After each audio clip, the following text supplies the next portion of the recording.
everyone. Happy summer to you all. I think it's safe to say that Colorado has some of the best summer days around. But with the heat and dry weather we're seeing, we often have more potential for wildfires during this time of year. Wildfire prevention and property mitigation is a major priority for the Colorado Association of Realtors. Through Colorado Project Wildfire, we continue to partner and work actively with stakeholders across the state to protect our environment and to ensure strong property values are held within our wildland-urban interface communities. In the 2019 legislative session, House Bill 1006 established a state grant program to fund proactive forest management and fuel reduction projects to reduce the impacts of wildfire to life, property, and critical infrastructure across the state. The increased funding in this legislation also enables homeowners in our communities, certainly, to reduce the life-threatening impacts and destructiveness of wildfires on our citizens and local governments every year. This important aid lessens the devastating impact of wildfires, but also equips our communities with the tools and resources that we need to provide our residents with so that they do have the adequate risk mitigation funding to protect private property and to protect the lives of our Colorado families, emergency personnel, and hardworking firefighters each year. Now, along this topic, as we look to protect Colorado's beautiful and precious resources, Colorado State Legislature also passed Senate Bill 221. Yeah, thanks, Bridget. Senate Bill 221 was our Colorado Water Conservation Board Construction Fund project. Ooh, isn't that a mouthful? This bill actually allocates money from the Department of Natural Resources to help identify specific projects to implement our water plan. And what's important to us is that it includes flood mapping and modernization. When Colorado residents have up-to-date information about floodplains, it plays a huge role in the home buying process and insurance, because it allows residents and all parties that are involved to have a better understanding of the landscape and potential risks to their property. It also uses updated technology called LIDAR, and that mapping enables the state also to use that mapping for really important things like Bridget was talking about with wildfire mitigation. So it helps us save lives for consumers and our firefighters. And what is really cool is we are almost in August in the summer, and our federal political coordinators, or FBCs, are right now communicating with our members of Congress about reauthorizing flood insurance, and that's what they'll be telling them during the August recess. So we can tell them the Colorado State Legislature is doing their part. And if I were a betting gal, I would tell you to stay tuned for ballot initiative DD, which is the sports betting that is going to fund our water plan, coming to a November ballot box near you. Now, Liz, would you agree that this past legislative session was an intense and an emotionally charged session? Oh, absolutely. This one kept us all very, very busy, and it was a lot of new legislators coming in, but also it kept our LPC incredibly busy because of all those new legislators and new ideas. Indeed. We saw a lot of large bills come to the table. We saw funding for full-day kindergarten, reform for oil and gas operations across the state, and looking towards creating more transparency within the healthcare industry.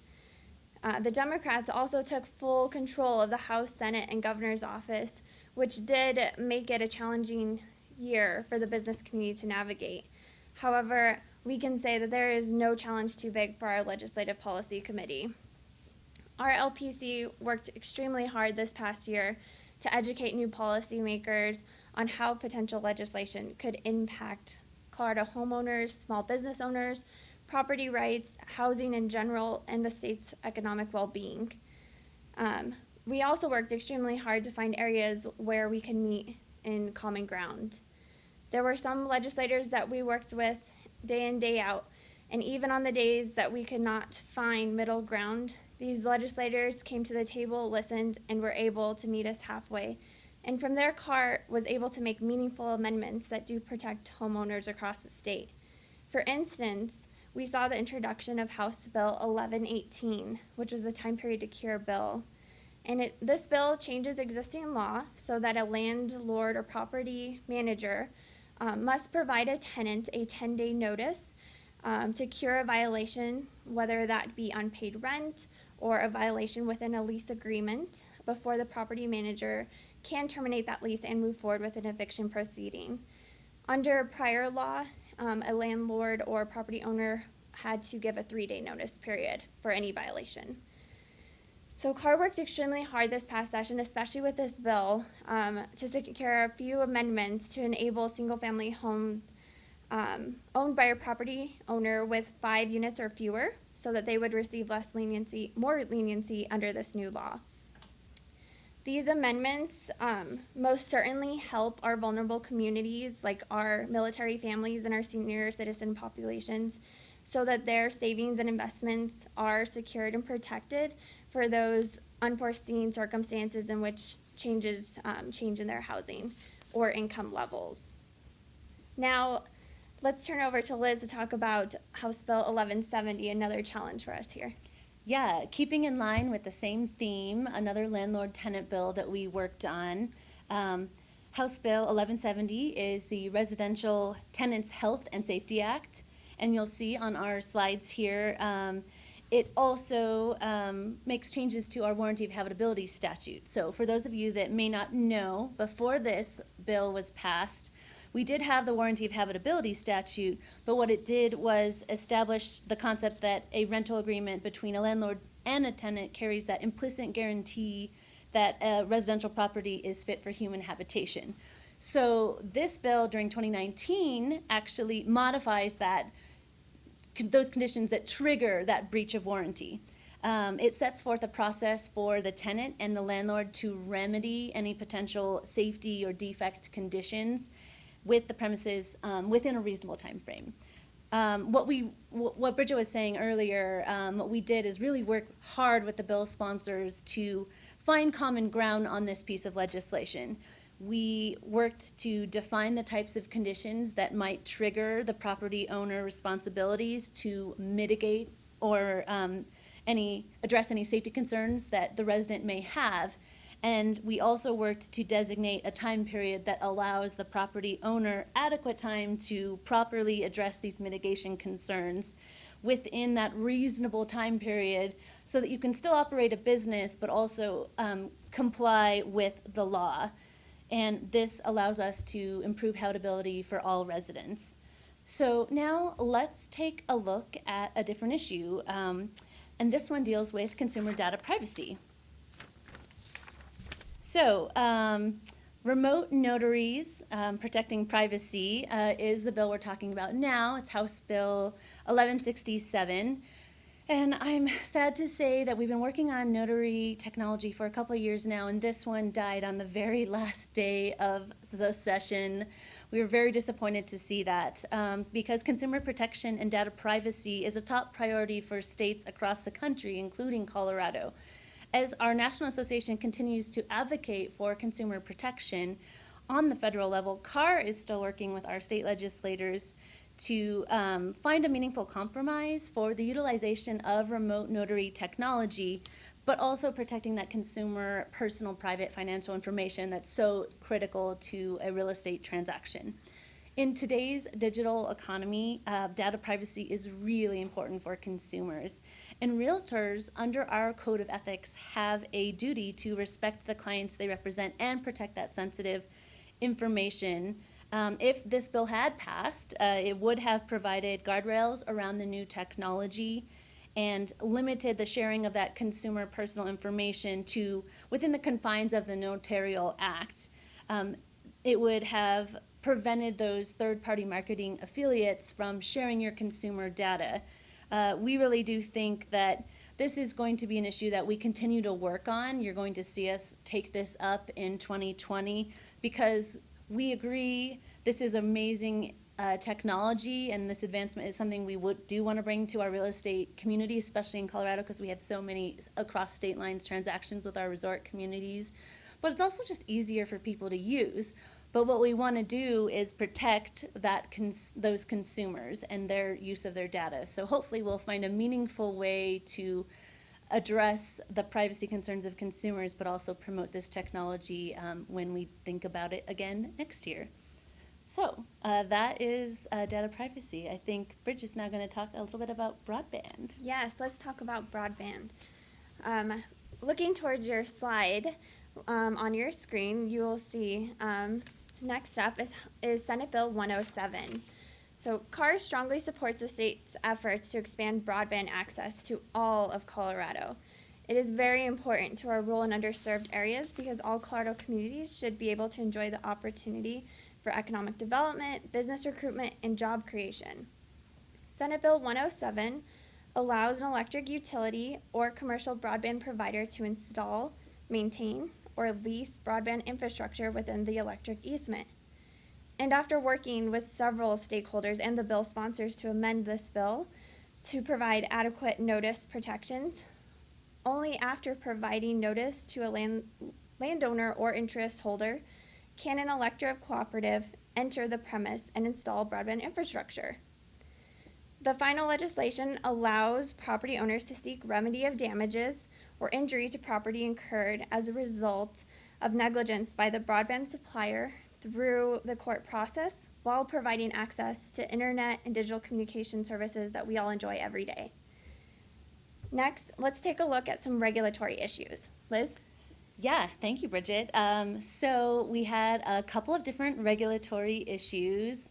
One, we were very, very successful. It's really fun to pass an early bill in a legislative session, and this is our House Bill 1098, our deeds bill, which I hope you all know a lot about already.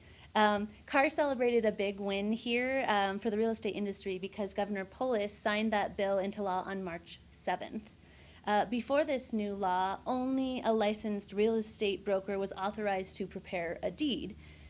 We've had this ability to do this for over 50 years under the Conway-Bogue legal precedent.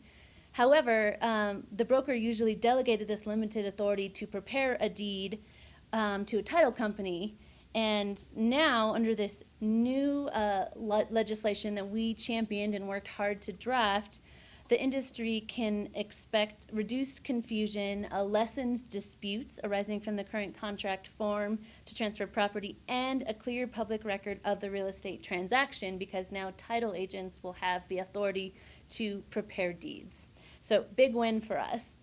Also, another bill that we looked at was CAMs, Community Association Managers. And unfortunately, I don't think our result was quite as fortunate here. The bill is recreating homeowners community association manager licensing. Again, we have the long bill titles here.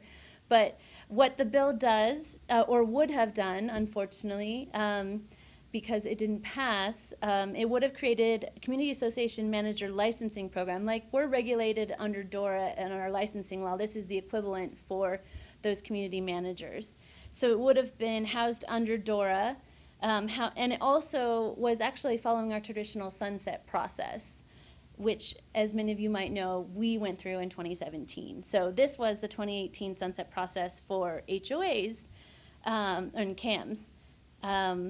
What is important to note, and what we are working really hard to make sure we covered in this legislation, is the transparency around HOA fees. But it was vetoed by the governor, and so now we're back to the drawing board. What we're doing, though, is continuing to work really hard because we realize HOA fee transparency is a big issue for our members. So there are now stakeholder groups taking place throughout the summer as we work towards trying to find the way forward to either license CAMs or at very least make sure that we have some HOA fee transparency. So as you can see, our CAR government affairs work is never done. So now, Bridget, let's take a look at a topic on everyone's minds, affordable housing. Yes, of course. So improving affordability when it comes to housing is something all Coloradans seek, which requires us to take the next step forward to increase the supply of housing available for every spectrum of need. One of the main triggers that drives up the cost of homes within our state is the lack of inventory. In the 2019 legislative session, Carr worked with leadership in both the House and Senate of both sides of the aisle, industry partners, and the business community to enact key priorities of legislation and deter passage of harmful policies to our housing industry and to Colorado's well-being. A prime example of harmful public policy that was introduced this past legislative session was the introduction of Senate Bill 225, which would have repealed current statute and allowed local jurisdictions to pursue rent control and stabilization policies within their own communities. And as we've seen in Colorado and across our country, rent control or stabilization does not help us solve the affordable housing problem, especially not what we're seeing here in Colorado. Instead, it deters investment in our communities, and it actually decreases the building of homes, adding further stress to the insufficient supply we are already seeing across the state. But thanks to Colorado realtors, who I can say did not hesitate 1 second to jump to action, sent over 900 messages to Colorado state senators to stop the bill dead in its tracks. But now let's look on the horizon. Let's look to the future of Colorado and see what the state is doing to ensure that home ownership is an opportunity for all Coloradans to enjoy. So we know that the cost of living continues to rise in our state, and wages may not necessarily increase at the same rate, but there is still a dire need for rental and for sale housing. One solution that we've seen other states across the country take advantage of is federal housing tax credits. These tax credits fill the necessary funding gaps to build low-income housing. Tax credits are tied to qualified projects that allow investors to raise capital to build affordable housing units. In this past session, we saw an example of such with House Bill 1228, which doubles the existing cap of total allowed state tax credits within our low-income housing tax credit program, which many refer to as LIHTC, from the current $5 million annually allocated to $10 million. And it also raises private sector equity to further support the development and preservation of existing affordable housing units. But that's not the only step the state has taken so far to address affordable housing needs across the entire spectrum. Liz, can you tell us a little bit more about the bills that were introduced this past legislative session? Yeah, absolutely. We are fortunate to see that there were 3 more additional bills that passed dealing with affordable housing, so really a package of 4 when you count them all together. And Carr worked hard to support all of them. It was a diverse stakeholder group. So the next one that we're going to talk about is House Bill 1245, and it is a really innovative idea. It actually will increase the state vendor fee, and that vendor fee increase will be allocated to support the development of affordable housing. It also will a little bit support reinsurance because we had to find a couple of things to balance in our state budget, but it's really cool because in the future we're going to see $40 million go towards affordable housing. And again, a little bit of an innovative idea of finding an existing revenue stream that we can then reallocate towards affordable housing. So interesting concept. Another bill that we have is another supply bill. It's House Bill 1322, and this one would establish a new state fund in the Division of Housing, and that also is going to provide us some sustainable funding for programs and projects that improve, preserve, expand the supply of affordable housing all across Colorado. And what's great is that this revenue isn't going to come from transfer taxes or real estate documentary fees. It's actually going to come from general fund, unclaimed property trust fund, marijuana cash funds, gifts, grants, and donations. But this is the first time that the state of Colorado has established an actual fund to support housing. So it's a good win for us to make sure that we're getting the revenue from the right sources. And then lastly, let's go to House Bill 1319. And this one, again, is another interesting idea, and we may have a slide about this. What it does is create 2 different policy changes that support private and nonprofit developers in initiating financing and building affordable housing projects. So there was a problem with lenders not being able to finance projects in the past. And one of the things it's going to do is limit the clawback of the property tax exemption fund and allow those projects to be funded by lenders. And then the second thing it will do is require the Legislative Council, which is nonpartisan legal staff, to list out an inventory of public lands that are suitable for affordable housing development, which you may see us look at how do we build upon this idea in the next session. But I mean, that's not the only thing we've been doing, right, Bridget? No, not at all. So something to check out. If you go to our website, coloradorealtors.com, you will see that the Colorado Government Affairs team did a research project last summer. It was an innovative housing study looking at all 50 states across the country, including DC and Canada. We looked to find creative solutions to address housing needs for the entire spectrum, from low income to workforce housing, transit-oriented development, natural disaster relief, and even ways that we can boost workforce development within our state while fulfilling housing needs at the same time. So again, you can find the link provided on our website at coloradorealtors.com under the Political Advocacy tab. Yeah, as you can see, we are always busy and really trying to provide value to you as a CAR member. Definitely, you're going to want to stay tuned for phase 2 of our affordable housing in the 2020 legislative session, because we're not stopping now. We have a lot of great ideas to take forward next year. And that is why the advocacy is so important to your industry, because we are at the table. We're not on the menu. We fight for you. We fight for your business. And as Edmund Burke says, the only thing necessary for the triumph of evil is for good men and women to do nothing. Thanks for joining us today. It's been a wonderful opportunity to talk to you about the legislative session.